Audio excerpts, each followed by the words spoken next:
Buenos días, alumnos de sexto año básico. Bienvenidos a la cuarta clase de Historia y Geografía, ¿no es cierto?, con fecha de 27 de agosto. Eh, Esta segunda fase, ¿no es cierto?, que estamos en este medio nuevo, ¿no es cierto?, haciendo videos para que ustedes puedan tener sus clases, ¿no es cierto?, de manera actual y de todo lo que ustedes deben conocer. Soy la profesora María Leticia Faúndez, ¿no es cierto? Y vamos a trabajar en su texto escolar de la página 84 a la página 91 para que la puedan ir consultando, porque yo aquí hice una especie de resumen de todo lo que ustedes tienen que ver a partir del texto, ¿ya?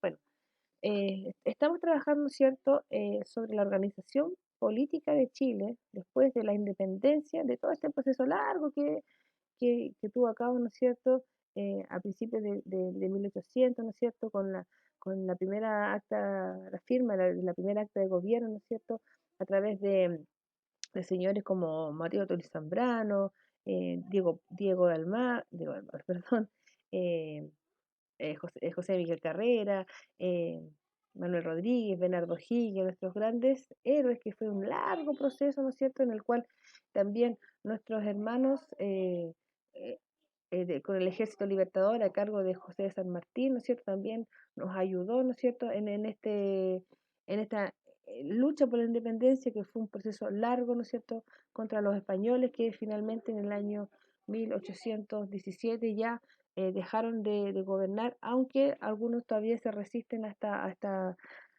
esta pérdida. ¿Ya?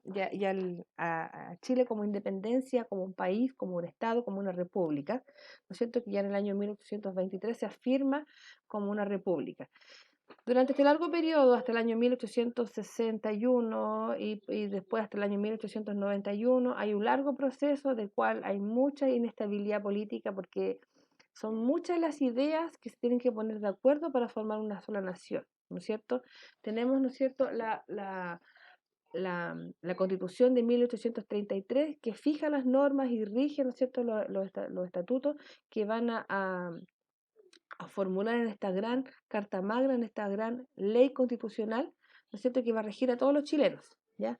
Después, en el año 1860, se hacen varias reformas de los cuales los liberales no estaban muy de acuerdo, ¿no es cierto? Eso lo vimos en la clase pasada. También vimos en la clase pasada cuáles fueron las principales obras de los estados liberales, en el cual habían mayor hincapié y mayor énfasis en la educación, ¿no es cierto? Salieron muchos, el de los cementerios también vimos, ¿no es cierto? Y ahora en esta clase de hoy día vamos a ver cuáles fueron los aportes de esta época en cuanto a la literatura, el arte, los avances científicos y algunos personajes extranjeros que viajaron a Chile y fueron de gran importancia para la estabilidad social y cultural de nuestro país, ¿ya? Unos extranjeros que vinieron a Chile a enseñar a los chilenos otra mirada sobre el arte, la tecnología, la literatura, ¿ya? Entonces vamos a trabajar sobre estas tres áreas principales: literatura, arte y tecnología en el siglo XIX. En la década de 1840, perdón, para comenzar, vamos a que ustedes deben escribir en su cuaderno el objetivo, que es describir algunos hitos y procesos de la organización de la República. Todo esto en el siglo XIX. eh, y el título de esta clase es Literatura, Arte, Avances Científicos y Tecnológicos en el siglo XIX. La literatura y el arte en el siglo XIX. Desde la década de 1840, en Chile se comenzó a vivir una intensidad en la literatura. Recuerden que la literatura es el arte que estudia las letras, ¿no es cierto?, y textos literarios, que a partir de la influencia europea ayudó a la creación de una identidad nacional basada en la naturaleza, en las tradiciones populares y en la vida cotidiana. Todo el arte de esta época se ve reflejado en la vida cotidiana del chileno, ¿ya? En las plazas, en las casas, la vida que el chileno realiza en general es retratada por los artistas a través de estos cuadros y estas pinturas. También en los aportes que hace la naturaleza como paisaje. Los artistas van a ver reflejada la maravillosidad, ¿no es cierto?, de sus obras en reflejar cómo es Chile en los aportes que hace la naturaleza, en el paisaje, en lo maravilloso, en las montañas, en los valles transversales, en las praderas, ¿no es cierto? En todo lo que tiene la ciudad para mostrar, los pintores van a retratar ese tipo de expresiones.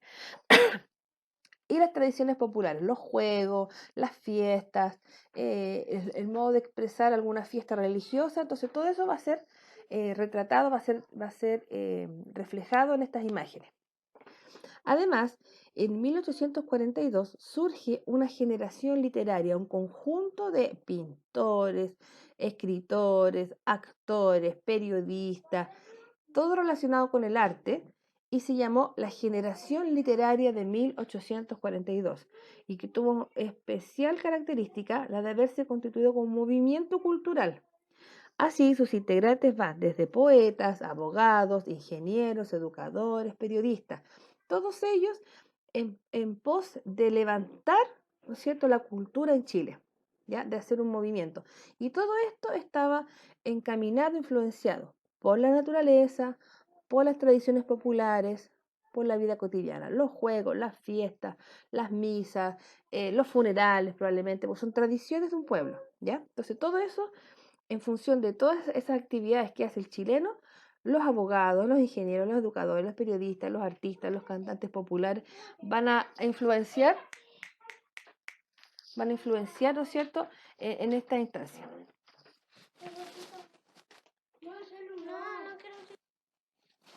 La Sociedad Literaria de 1842 fue un grupo conformado por importantes personajes del ámbito social, político y literario en Chile, que tuvo como fin fomentar la originalidad de los creadores nacionales, reforzar la calidad social de la literatura y rechazar los modelos literarios extranjeros. Muchos de ellos eran estudiantes que habían viajado a Europa a estudiar, ¿ya?, en universidades de prestigio, y algunos de ellos, como en la independencia, tomaron ideas y las quisieron adaptar a Chile. Esa es una forma. Y la otra es rescatar, como vuelvo a reiterar, todas las tradiciones populares de Chile y hacerlas como una identidad. Este es Chile. Entonces eh, hay muchas pinturas de la época, hay muchas obras literarias, muchos poemas de la época que retratan cómo era, cómo nosotros sabemos en la actualidad cómo vivían los chilenos en el año 1800 al 1900. Por estas obras literarias, porque de ellas son un registro que dejaron ellos para que nosotros conozcamos cómo jugaba un niño en esa época, cómo eran las fiestas, cómo eran las misas, cómo eran las celebraciones, cómo eran los funerales, ¿no es cierto?, cómo era el paisaje. Se ve retratada en los poemas, en las novelas, en las pinturas, en las esculturas, entonces, en los hechos noticiosos, en las crónicas, ¿no es cierto?, que hace un periodista, están retratadas cómo era la vida de ese entonces a través de la cultura y el arte, porque son los ojos de la ciudad.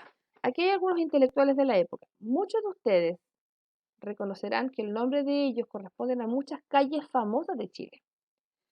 ¿Por qué son tan famosos estas calles? Porque estos personajes fueron muy importantes en la época y dejaron un legado muy importante en la actualidad. Por ejemplo, don José Victorino Lastarria, ¿no es cierto?, fue un gran escritor, ¿ya? Y él fue uno de los una pieza fundamental en esta época de la generación de 1842. También tenemos a José Joaquín Vallejo, ¿ya?, Salvador Sanfuente, Eusebio Lillo, tenemos a Manuel de Sala, tenemos a Francisco Bilbao, muchos personajes importantes de la época, ¿no es cierto?, que son fundamentales en la actualidad, porque dejaron un gran legado, ¿ya? Todos ellos abogados, escritores, periodistas, grandes profesores, grandes escritores. Entonces, aquí hay una fotografía de ellos, miren cómo ellos estaban retratados. Este fue un autorretrato, ¿cierto? Ellos fueron los grandes intelectuales de la época. La pintura. Con la creación del instituto en 1849, se inició la formación de artistas chilenos que, teniendo como referencia el arte europeo, comenzaron a retratar el paisaje y la sociedad de la época, contribuyendo a la creación de la identidad nacional. Como ustedes pueden ver, lo que yo les decía, los artistas quieren retratar cómo era Chile de esa época, cómo eran los paisajes de esa época. Y aquí tenemos, obviamente no es el mismo paisaje que conocemos en la actualidad. Si ustedes se pueden fijar, esta obra, la número uno, que es del pintor Onofre Jarpa, se llama Laguna de Aculeo y está en el Museo de Bellas Artes. Ustedes pueden apreciar cómo era la ciudad, ¿no es cierto?, de ese, bueno, algunos paisajes se parecen en la actualidad, la mayoría ahora está construido, ¿ya? En el número 2 tenemos a Magdalena Mira, la bordadora. La bordadora esta es una ciudadana común y corriente que está en su casa bordando. ¿Cómo es la vida cotidiana de la mujer de la época? Ojo que la mujer de la época no trabajaba, no estudiaba, por lo tanto se dedicaba a hacer los quehaceres del hogar y a este tipo de instancias de entretención, que era el bordado, la costura, el tejido, que era muy típico de la época que las mujeres a muy temprana edad les enseñaron a bordar como un pasatiempo. En el número 3 tenemos a Pedro Lira, este gran pintor de Chile, Niño enfermo. Como ustedes pueden ver, es una situación, ¿no es cierto?, de unas personas de más escasos recursos, pueden ver, se ve más este niño enfermo, estas señoras acongojadas, que es algo típico de la época, ¿no es cierto?, y en la actualidad, ¿ya?, que se puede reflejar cómo estas mujeres intentan, ¿no es cierto?, ayudar a este niño que probablemente ya sea su mamá, sea su abuela, sea un pariente, tratar de ayudar, ¿no es cierto?, a este personaje. Son cosas típicas. Ellos no van a pintar a grandes generales, ni a grandes mansiones, ni grandes, sino que ellos van a retratar lo que ellos ven en la calle, ¿ya? Y en el número 4 tenemos a Manuel Antonio Caro con esta sama cueca. ¿Cómo ellos celebraban las fiestas? ¿Se dan cuenta? ¿Cómo eran las fiestas en la actualidad? Actualmente podría ser una discoteca, ¿no es cierto? Eh, un pub, un restaurante. Pero en la actualidad se llamaban, ¿no es cierto? Se llaman ramadas. Y es lo que celebramos, ¿no es cierto?, nosotros como manera tradicional. Estas cuatro pinturas reflejan, ¿no es cierto?, cómo el artista de esa época quiere ser recordado, cómo el artista de esa época quiere mostrar al futuro que somos nosotros cómo era la época, con los paisajes, con la vida cotidiana, con las fiestas, con las celebraciones, con los funerales, con la alegría y las tristezas típicas de la época. No sé si me explico bien. Ya. ¿Cuáles son los aportes científicos e intelectuales de personas del exterior, españoles, franceses, estadounidenses que vinieron a Chile? El interés por la ciencia y la educación por parte del Estado de Chile durante el siglo XIX atrajo a varios científicos e intelectuales extranjeros que aportaron al desarrollo del país. ¿Ya? No venían de vacaciones, sino que trajeron un gran aporte a la ciencia y la tecnología, con ideas muy brillantes. Muchos de ellos recorrieron el territorio dejando descripciones escritas, dibujos y pinturas que son fuente importante para comprender cómo era Chile y su gente de esa época. Eh, Hubo una oleada, ¿no es cierto?, de una forma de ver la vida que se llamaba el naturalismo, que es una denominación del siglo XIX para aquellos que estudian las ciencias naturales, ¿ya? Naturalistas, le podemos decir. María Graham era una escritora inglesa. Llegó a Chile en 1822. Durante su estadía visitó muchos lugares, dedicando su tiempo a observar paisajes, costumbres y vestimentas de la gente. Información que fue publicado en su libro Diario de mi residencia a Chile en 1824, que es un documento histórico de gran valor para conocer la historia de Chile en el siglo XIX. Si ustedes quieren conocer la historia del punto de vista de una extranjera, cómo ella refleja, ella dibujaba, ella escribía, ella recorrió todo Chile, lo que era parte de Chile, ¿no es cierto? Recorrió Chile, ella investigando, escribiendo cómo era la vida cotidiana de los chilenos de esa época. Claudio Gay, un naturalista. ¿Qué era un naturalista? Una persona que estudiaba las ciencias naturales. Era un francés y fue contratado en 1830 por el gobierno de Chile para realizar una expedición científica y dar cuenta de los recursos naturales existentes en el país. No teníamos conocimiento de qué recursos naturales había. Ahora sabemos que tenemos la madera, tenemos producción marítima en cuanto a peces, mariscos, tenemos bosques, tenemos minería, tenemos agricultura, ganadería, tenemos un montón de energía a través de los ríos, tenemos muchos recursos naturales que podemos explotar en nuestro país. Pero en ese tiempo no se sabían, entonces tuvieron que traer a un francés que viniera a investigar, ¿no es cierto? Y dijera cuáles son los recursos, que diera como una radiografía de los recursos naturales de nuestro país. Su resultado fue publicado en su obra Historia Física y Política de Chile, en donde realiza una completa descripción de la historia, flora y fauna y recursos naturales nacionales. Es decir, este señor viajó por todo Chile y fue ahí escribiendo sus libros todo lo que él veía en cuanto a la naturaleza, a la flora y fauna que tenemos, a los minerales, a los recursos naturales, a los recursos renovables, no renovables. Hizo una radiografía completa de nuestro país. Gran aporte. Don Mauricio Rugendas, un pintor alemán, llegó a Chile en 1834. Durante su estadía se dedicó a retratar costumbres y personas, además de registrar la flora y fauna de los lugares que visitaba. Esta pintura es un retrato de la ciudad de Santiago desde el Cerro Santa Lucía. Miren ustedes qué diferente es en la actualidad. Este señor, ¿no es cierto?, se paró a observar la ciudad y a retratarla como era. Tenemos los mismos cerros, pero lo que ha cambiado, ¿no es cierto?, es la infraestructura de la ciudad. Si ustedes se fijan, como yo les contaba la semana pasada, si ustedes se fijan cómo está diseñada la ciudad en forma cuadriculada, y tenemos las catedrales, las iglesias, y aquí podemos apreciar cómo en este contexto de ciudad están integrados señores campesinos, algunos indígenas, otros sacerdotes, tenemos unos señores, ¿no es cierto?, de la aristocracia, todos conviviendo en una misma ciudad, ¿ya? Aquí tenemos la Alameda, que es la avenida principal de Santiago de la época, tenemos la Plaza de Armas, ¿no es cierto?, que es la plaza en donde circundaba la mayor actividad política de ese entonces. Tenemos la catedral ahí, el río Mapocho y el puente Calicanto, que unía la zona sur con la zona norte de nuestra ciudad. De aquí está el Cerro Santa Lucía. Miren qué hermosa apreciación de la época a través de esta pintura de este señor Mauricio Rugendas, que finalmente se quedó en Chile, ¿no es cierto? Y fue de gran, podríamos decir, el padre de la pintura chilena, ¿ya? Tenemos aquí que se conjugan, como dice aquí, elementos urbanos de la ciudad y elementos humanos, parte de la sociedad que se mezclan, ¿no es cierto? En esta, podríamos decir, mirador, como ellos suben a este cerro a mirar su ciudad. ¿No es cierto? Tenemos estos criollos, campesinos, sacerdotes, tenemos a estas personas de la élite, de la aristocracia, y con una descripción total y funcional de nuestra ciudad. Ya.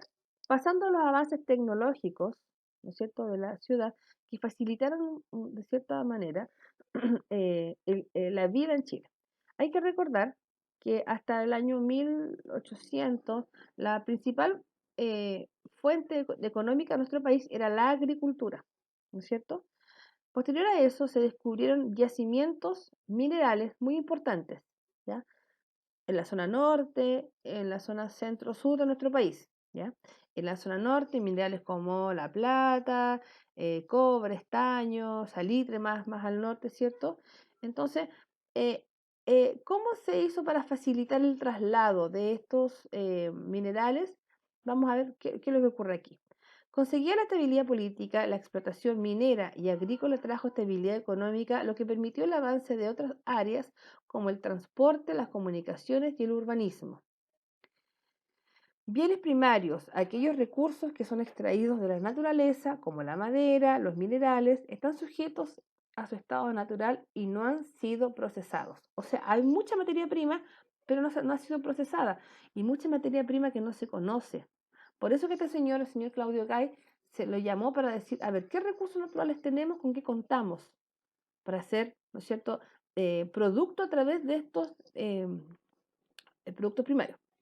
Infraestructura. que es un conjunto de medios e instalaciones necesarios para realizar una actividad o para vivir en un lugar. La alta demanda de bienes primarios en los marcadores incentivó a los empresarios nacionales a elevar la producción minera, provocando mayores requerimientos de infraestructura, lo que provocó a su vez un aumento de gasto público. El sector privado construyó ferrocarriles e instalaciones portuarias en el norte minero.